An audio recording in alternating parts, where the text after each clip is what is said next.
So welcome to Social Proof, a podcast about influence hosted by Soapbox Influence. We're really excited to kick off this conversation today. Some of us more than others, right? Yeah.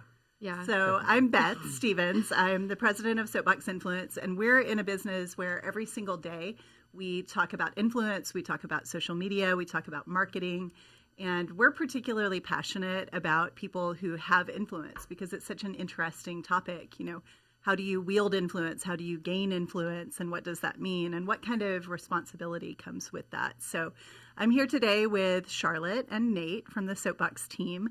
And we're going to hear from them a little bit, let you get to know us.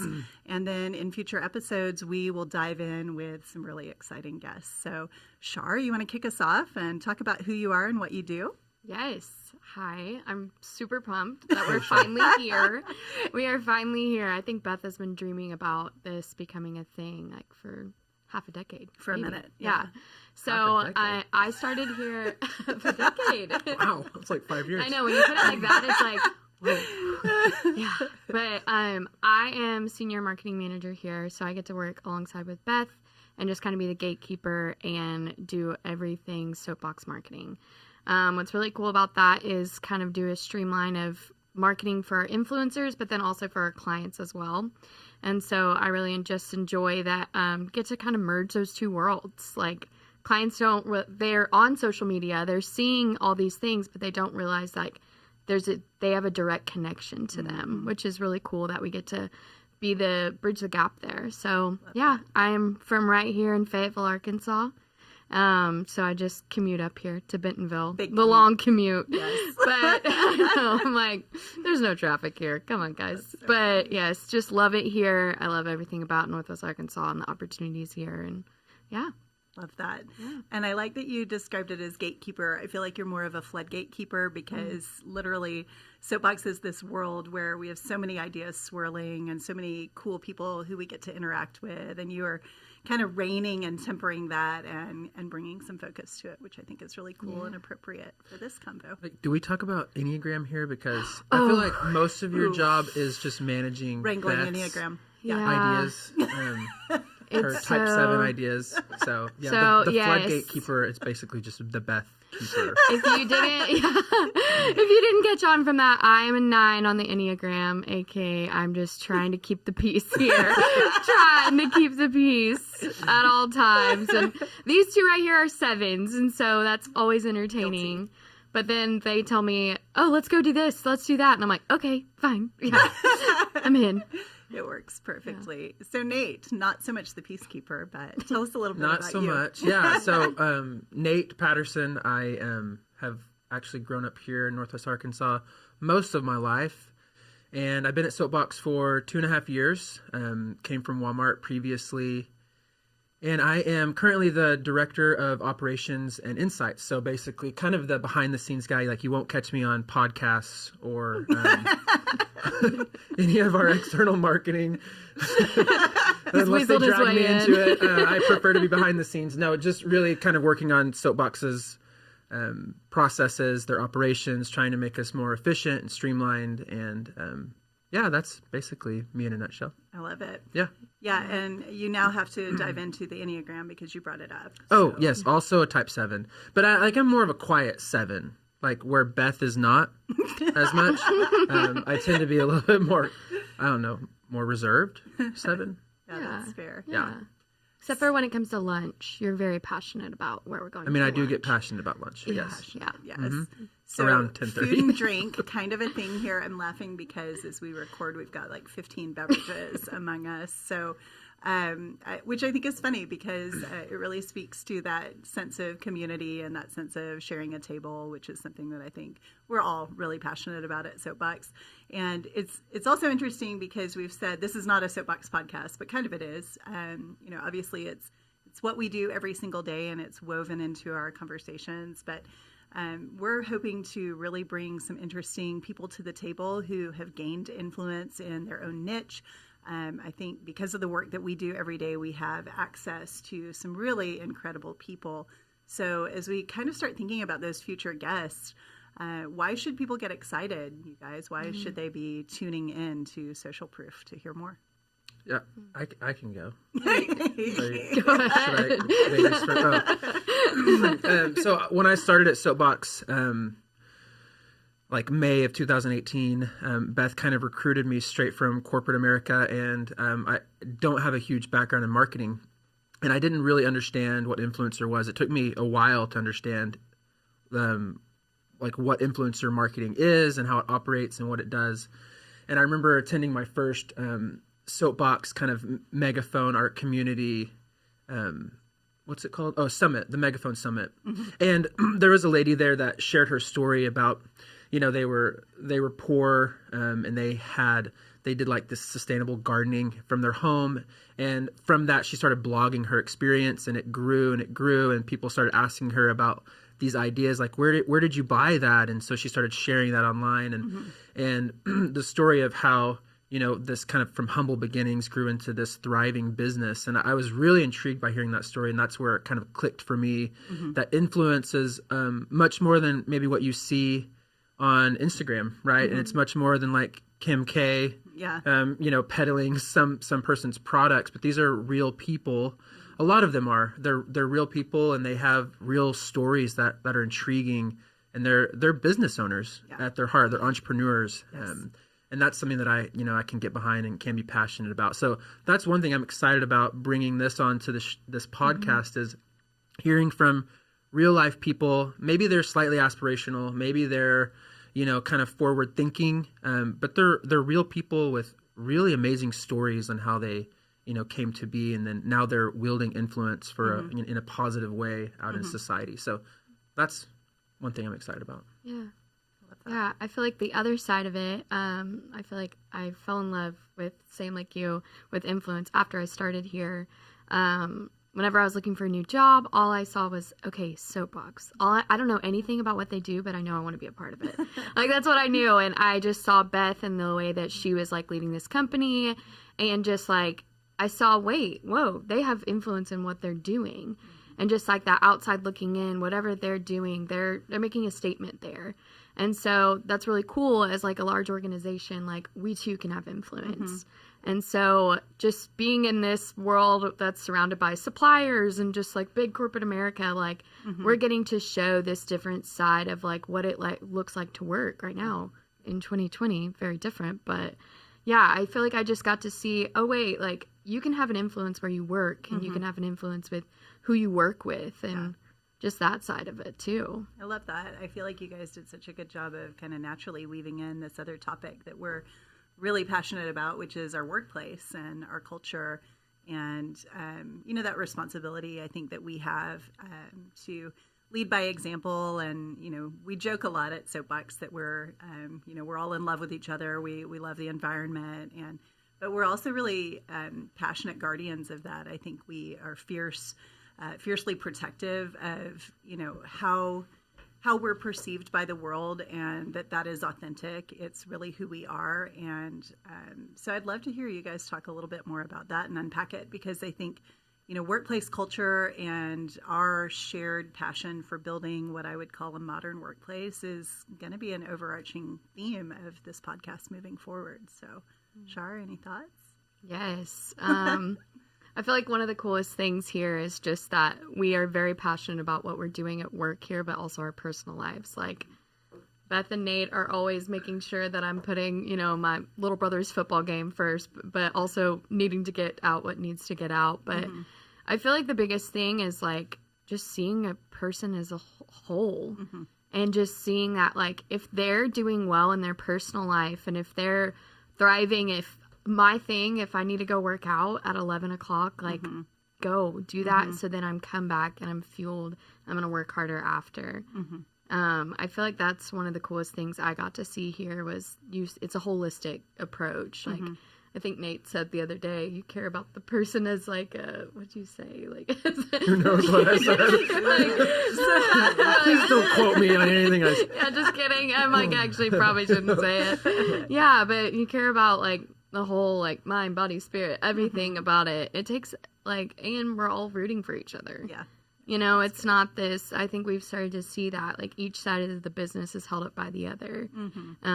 So we want each other to do well, and we're going to cheer each other on. Yeah, absolutely. I like you said something earlier about influence as kind of this universal term, like where obviously we're in influencer marketing and our job is to, this kind of word of mouth through digital, but also I think it does permeate into our workplace as well, where, we want to have influence on those around us for good.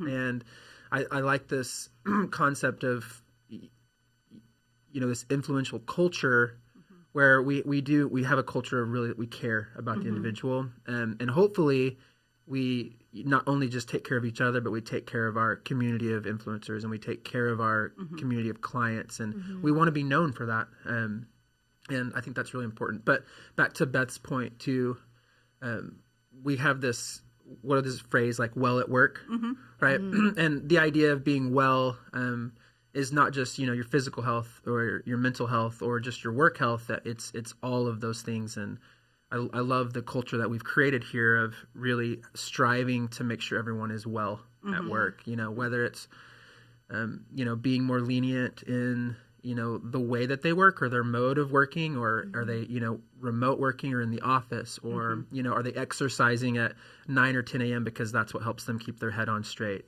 throughout the rest of the day and makes them more productive. So yeah, this idea of, thinking of the person as a whole, I think is really important. And it's been a long time coming. I think there's still a lot of companies that maybe have that old paradigm of, 7:30 to 5:30, and it's rigid and it's structured and, high performance. But I think we're starting to move out of that culture for, for the better. So, well, and I think we also reflect the people we serve, the community we serve, the influencers we work with, because, I don't think either of you is saying we're about a short work day or, we're about not getting it done. I think everyone who's affiliated with Soapbox, whether they're on our staff or they're in our community or they're the clients and the big brands that we serve, they tend to be very passionate about what they're doing. And so, yeah, I love that you guys kind of brought it full circle to that sort of whole person and that mentality of when you're taking care of yourself, you can take care of others. And we really see that, I think, in our team. Yeah, and I think when you develop that culture of trust, where you trust the employees and the staff trusts you back, that you get your best work from them. Yeah. They will do their best work, and it's not because they're feeling pressured to. It's because I think they genuinely will want to do their best work. And we've seen that time and time and again as we, offer that trust to our employees. So it's certainly returned. And, it's also interesting that you guys touched on some of these things because we keep saying that the common theme of this podcast is influence, right? Having influence, guarding your influence, using integrity with the influence that you wield in your everyday community or in your workplace or on your platform, the personal brand that you've built. And so hopefully as we start to bring some of our guests on here, we'll dig into these exact topics of, what does it mean to have influence, and, what does your workday look like, and how does that permeate how you conduct yourself and how you operate every single day. But I think it begs another really interesting question of, who is this podcast intended for? Who's going to get the most out of it? And, I keep kind of running through in my mind, is it an aspirational, would-be influencer? Is it a current rock star influencer? Is it someone who's a shopper marketer, a brand marketer who wants to, just stay on the periphery of this this whole world, this environment? And so far, my answer's been yes, right, to all of those. all the above. If I pose it to you guys, who's going to get the most out of this? Who is the podcast intended for? Ooh, I'm going to let Shar go. Classic.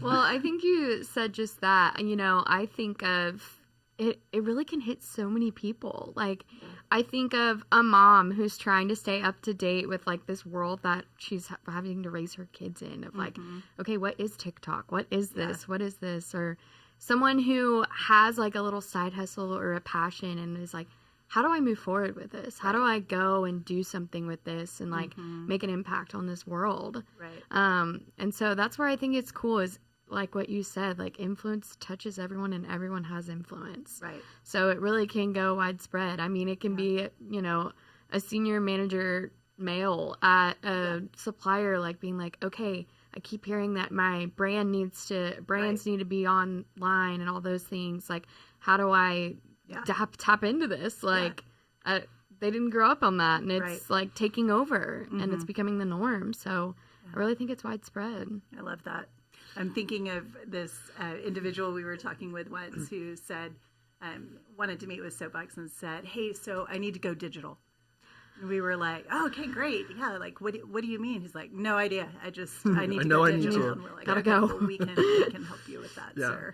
I also think of our community of influencers, right? We have, there are thousands and thousands of actual influencers across the U.S. and however you want to define that, whether they have 200 followers or 2 million followers, they are all trying to, build their story and tell their story. And I do hope that this podcast will be inspirational for them, that they can actually be true to themselves and their story through this world of marketing where it is easy to,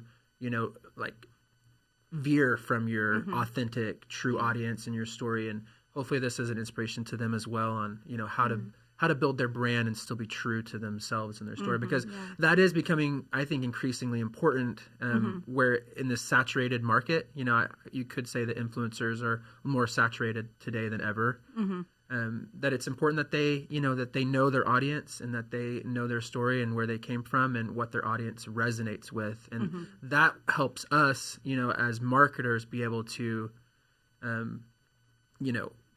bring together brands and these influencers and their audiences in a more like organic, unique way. Yeah. Make it an actual partnership, which I think is what we talk about all the time. We say that we want to help these influencers make a living from their living rooms.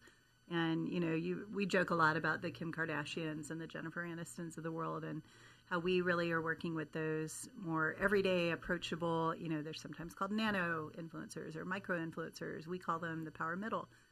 Because they're just like you and me, right? They have kids and they have shopping lists and they have pets and they don't have this perfectly polished exterior, but they wield influence because someone has turned to them at some point and said, I'd like to know more about that. What product are you using there? Or how did you decorate your house? And lead me, coach me. And I think that's what's really interesting about, we played with this theme of social proof, which really means having influence. And that often, I think, gets defined in the broad marketplace as these, like you're following Instagram, influencers in the wild, and you're looking at all of these antics and ridiculousness. But influencers, I think, for us at Soapbox are really everyday people who have something to say. They've got social proof. So anything you'd add? And I think that's the other point, sorry Charlotte, if you had something to say, that there are I think there's a lot of brands or potential clients out there, companies that still have this there's a stigma associated with influencers, right? That maybe they're fake or that they don't really believe in the products that they're sponsoring, and I think this podcast can help serve to alleviate some of those concerns and kind of bust some of those myths, because I think when you do it right, these influencers are actually very passionate about the brands that they're promoting, because it can and should be a natural fit for them. Yeah. Love that. Yeah, and I feel like we're always telling them and reminding our influencers, coaching them to remember their why. Right. And I feel like that's something that hopefully everybody can do. Remember your why. Like when we come to work every day, why am I doing this? Why am I passionate about this? And so I feel like that's something we can fit for anyone. Yeah. So that's a great segue as well, as you talk about, remember your why. We've got these questions that we will pose to our guests. So I'm going to pose some of them to you all and let you answer them a little bit as well. So Shar, I'm coming right back to you. What is your why? What motivates you in terms of the work we do? You talked about what you thought it was before you started at Soapbox and now what it is every day. So, besides the paycheck, what keeps you coming back? I'm like, you guys, you're my why. That's the right answer. No, but I would say I'm obsessed with people. I just love people and loving on people and just passionate about people. Yeah. And whatever way that is, just being able to impact people. I'm going to say it one more time. But to emphasize, people. But really, I think the coolest thing is, we'll hear stories about our influencers who their house burnt down and they were not going to be able to celebrate Christmas. Yes. And for their little kids, and like they got on a campaign where they were sent Christmas decorations and now just so excited that they get to show the spirit of Christmas to their kids. Like that's impacting a person's life right there. And the work that I do, it's really cool. Beth always says that I get to surprise and delight, which I feel like marketing really does that, because I get to work super hard behind the scenes. Then once I do something, I give it out to the people that need that. And so just really cool to deliver something that they really need. And so I feel like just getting to work with great people as well also. Love that. So people. That's awesome. What's your wife? Yeah. I'm just gonna say the people.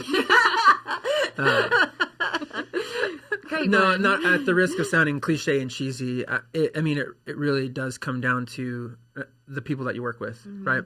I think you could have the best job in the world and still hate it if you hated the people that you were around. And, you know, I think a lot of people leave because they don't like their boss, or their boss isn't given what they need, right? Even though the job might be ideal for them. And so I would agree with you 100%, Shar. I think getting to come to work every day, or at least work from home, Zoom with you guys every day is really actually rewarding and meaningful, and that's what we're striving to build, as a culture where we want to be together, we want to work together, we want to collaborate, we want to innovate. Well, it fuels innovation naturally, I think, and then it also fuels your best work. So. Yeah, the people. Great answer, cool Nate. too. No, yeah, and also family, of course. And I think I came from a background in coaching where I coached gymnastics for several years, and I still coach on the side. And there's just something so rewarding about developing potential in other people, and I do get a lot of satisfaction out of that. Yeah, same. I love that. Okay, so I'm hitting you with a couple more questions that we will usually pose to our esteemed guests. Certainly, you guys have equal influence. So Yeah, definitely. Yeah, we're I got like 200 followers on Instagram. micro. 2/3 of them are family. Micro. Listen, stop pitching influencer. yourself. Let's focus on the topic. Nate, at Matt, hand. Pat, anyone wants to call?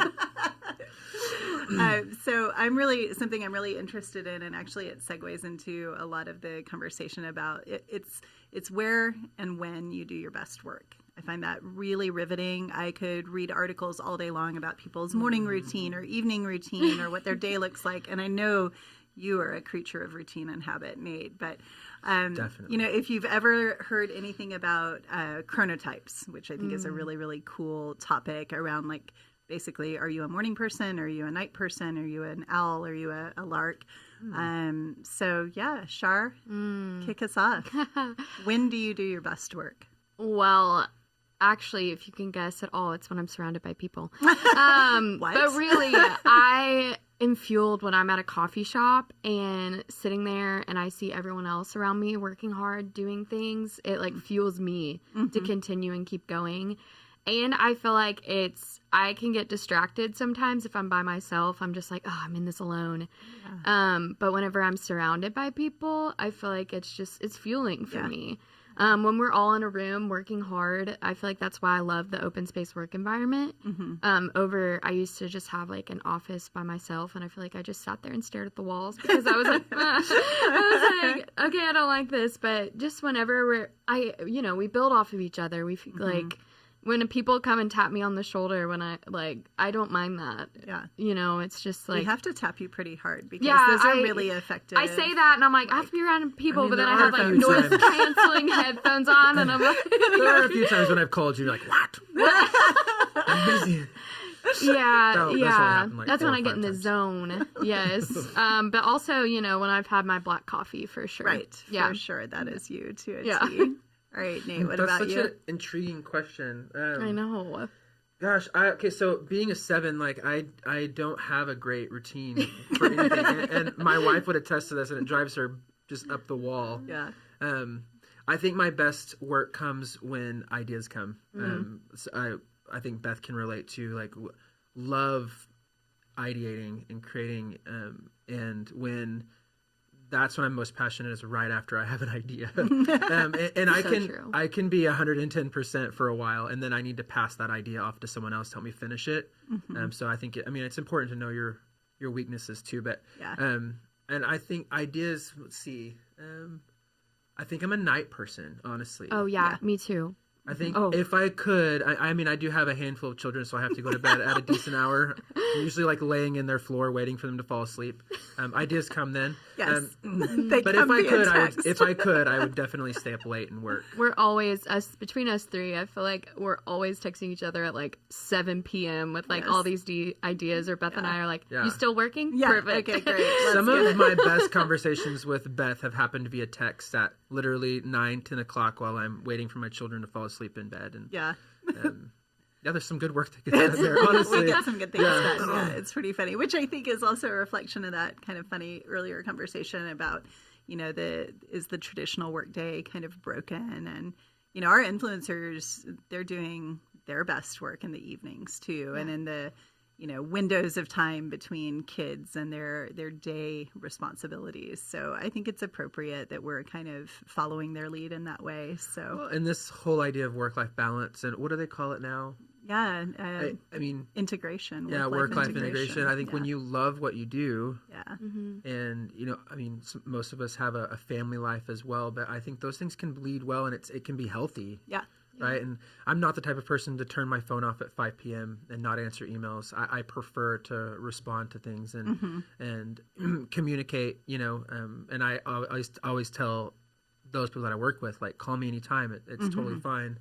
And I appreciate that style of working because I love my family, but I also love work. And I think can be a blend of both. And I guess that is a balance, so Yeah. to speak. Yeah. But an I love integration. that it's become okay to say that, though, right? Yeah. I mean, it used to be, I think that, it was supposed to be either family or work. And I think that that's why that term work-life balance has kind of started to evaporate. And because I love both. I think it's okay to love your work. It's not okay to work yourself to death. And we would never require someone to respond to us No. after hours. Yeah. Right. Yeah. That's just my personal preference. I prefer to, Yeah. stay in touch. So Right. I think we kind of badger our people. Like, why are you responding to this right now? please don't respond Yeah. now. but- Please don't respond. Yeah. But this is what- Brain dump. yeah. Okay, I have two last questions for you guys. One is just kind of a fun one. When you were a kid, what did you want to be or think you were going to be when you grew up? Oh. Is this going to be sports related? Because mine totally is. You two are exhausting. All right, Go who's ahead. going What's first? yours? I want you to go first. Are you still thinking? No, I know what I wanted to be. Go ahead. I'm very all over the place. Growing up, well, I was kind of a mix. My mom literally says that like she would pick me up from Sunday school and literally I'd be like on the table singing. So yeah, like singing like Annie, not even like the songs of church. I think like we have a video of that. we do. Yeah, we'll put it on the screen. Yeah, just go No. ahead.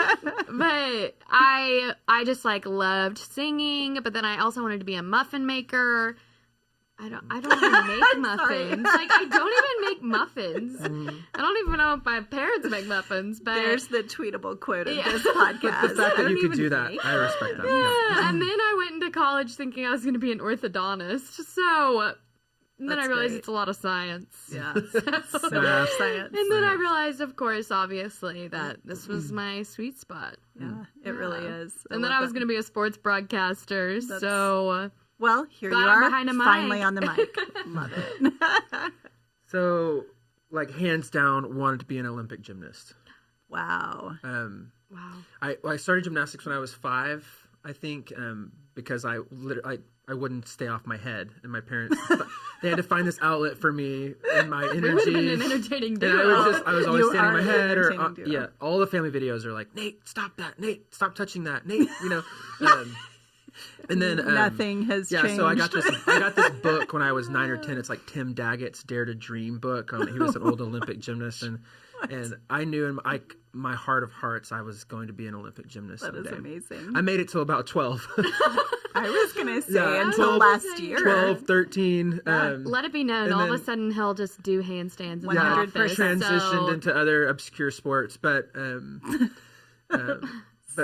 I didn't become an Olympic gymnast, but I did become a gymnastics coach and married. My wife and I owned a gymnastics studio in our hometown for a while, and that was a lot of fun. And so, In fact, Yeah, that's kind of our gymnastics. resounding joke about, when I hunted you down to come work at Soapbox.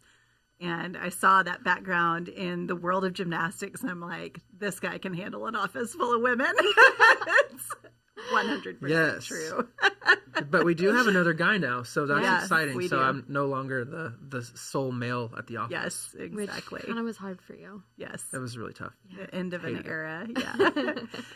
So normally I don't answer these questions myself as well because I really like to kind of interview and ask you guys. But What did will you wanna be not when you grew up, Beth? Surprised to learn that similar to your parents talking about stop that, be still, right? Mm-hmm. So my mom would joke that I wanted to learn to talk to everyone everywhere because we all know I love to chat. I love to converse. And so I started studying foreign language. And I was like, well, okay, got French down, check. Okay, let's move on to Spanish, check. Like, who else is out there? Who else could I talk to, right? So I intended to join the Foreign Service. I was looking at international business. So I still think it's not that far off because I joke that so much of my job is translation and communication and all of those sorts of things. So it's kind of fun. Yeah, I love that. All right, last question for you guys. So we talked about social proof and having influence. So, someone's either listening to the podcast and, aspiring, they would like to become an influencer, or they'd like to develop that side hustle or full-time hustle. Or maybe they're just really in their everyday workplace and they're thinking about how can I become more of a thought leader? How can I have more influence? How can I have an impact on the people around us? So what would be your tips? Like, what does it mean to have influence and to wield it wisely? Oh, you should have prompted us before. Yeah, sorry. So unprepared for this one. Sharp. I know you've got it in you. We can bounce off the classic. He's like, gonna punt that one over there. No, my first thing I thought of is just being authentic. I feel like that's something that sometimes to a fault, that's what I can always be. Like, what you see is what you get. But that's what the people want. Like, That's what the people want. give the people what they want.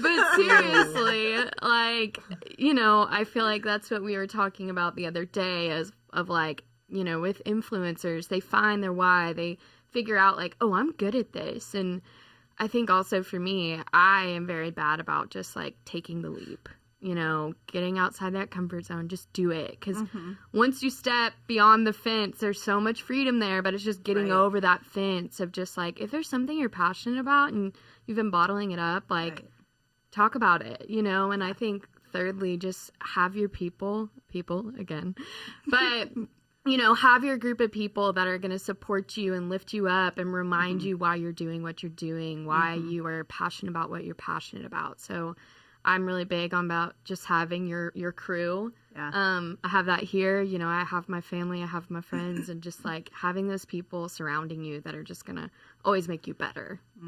I love that. Yeah, it's kind of like our friends at Go Rogue who, have been nudging us to get this podcast off and started. They always say, just hit record, right? So I love that philosophy. Nate, did we give you enough answer, time to come up with something? I was just thinking, if you think about maybe some of the key words that might be associated with this podcast, I think of the word authentic, organic, genuine, integrity. Those are, I think, some of the key words that resound with me, and they're principles that I think honestly all of us in this office, and we have a culture to try to live by. So yeah, most of us have probably read How to Win Friends and Influence People, and for some reason that book always kind of bothered me a little bit because it felt very tactical. Yeah. It's like, here are some tactics that you can do to influence people, and I don't think that's what this podcast is about.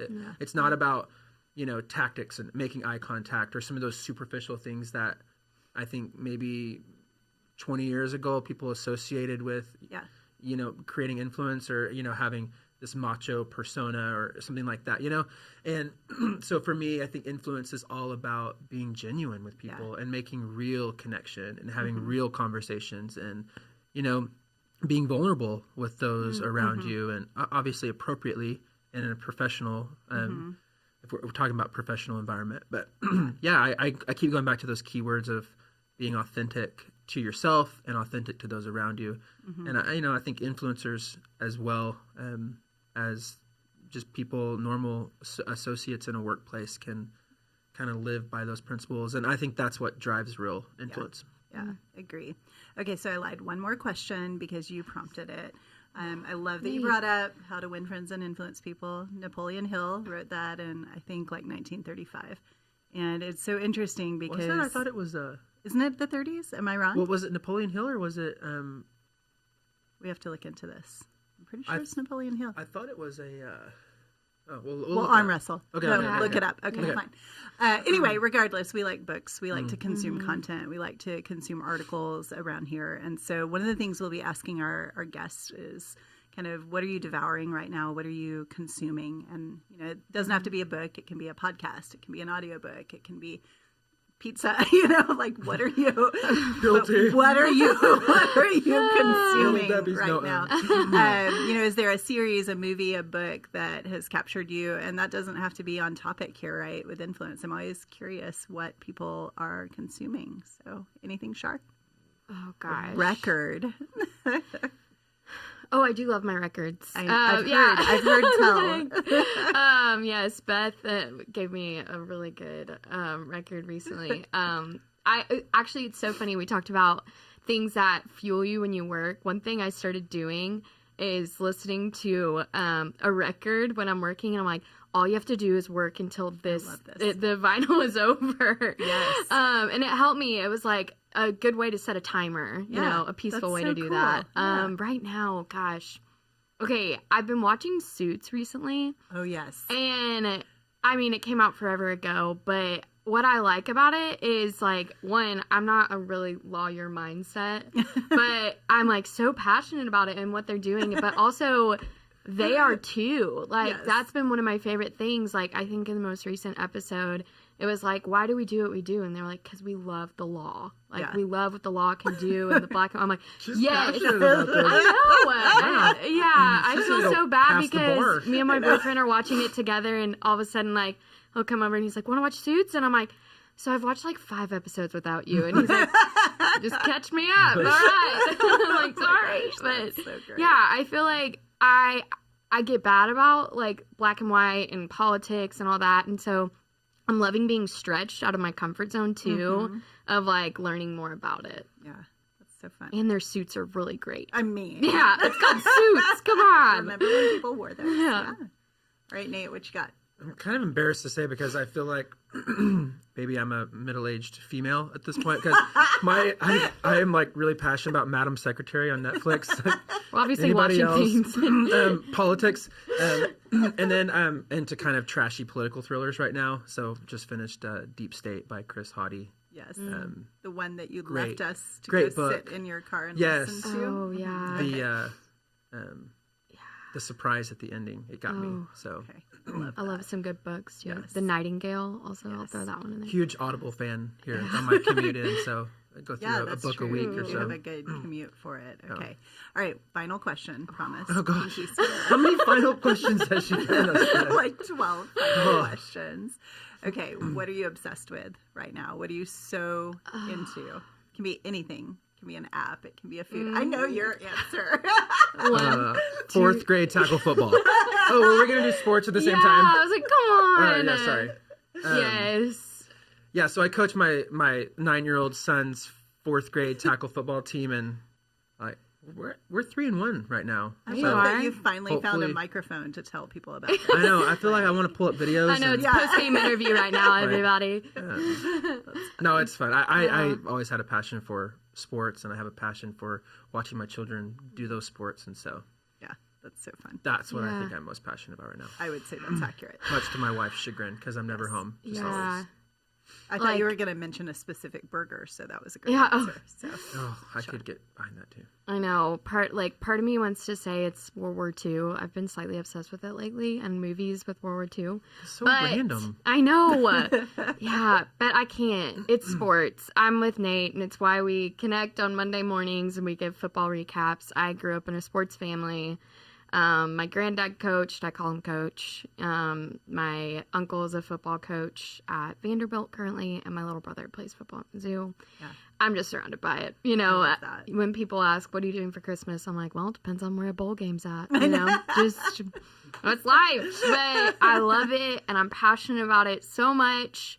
Sometimes you don't want to be sitting next That's to me. got to be rough, though, to be a Razorback, a Mizzou, Yeah. and a Vandy fan. It's really hard, I guys. mean, that's, Um, that's tough. I love the underdogs. Yeah, well, How that's about that? good. That's good.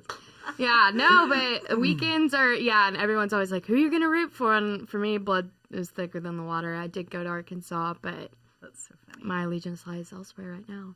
I also love that you guys found a way to turn this into a sports Yes! podcast. So that's impressive work.